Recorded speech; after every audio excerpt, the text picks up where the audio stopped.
এই কেসটা তুই নিচের কাকিমার সম্পর্কে কিছু জানতে পারলি? হ্যাঁ, উনি তো মুর্শিদাবাদ গেছেন ওনার মেয়ের কাছে। ওটা মুর্শিদাবাদ কেসটা? হ্যাঁ ওটাই।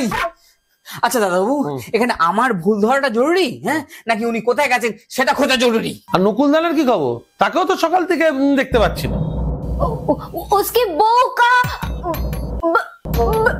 ओ माय गॉड, मौत हो गया।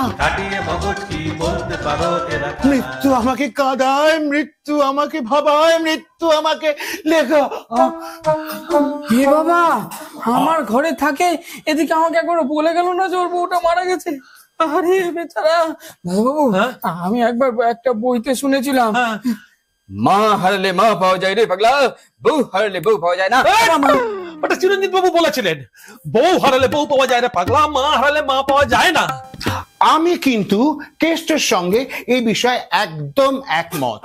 আমাদের পাড়ায় করোনার সময় যখন পাঁচুদের মা মারা গেছিল, তখন পাড়া শুদ্ধ মহিলা ছুটে এসেছিল আর কাঁদতে কাঁদতে বলছিল, পাঁচু কাঁদছিস কেন, কাঁদছিস কেন, আমরা তো আছি তোর মায়ের মতো। কিন্তু যখন পাঁচুর বউ মারা গেল, তখন পাড়ার একটা বৌদি এসে বললো, না পাঁচু কাঁদিস না, আমি তো আছি তোর বউয়ের মতো। বলতে পারো এরা কারা, এরা আর কেউ নয় বাংলার বারুদ ছেড়া।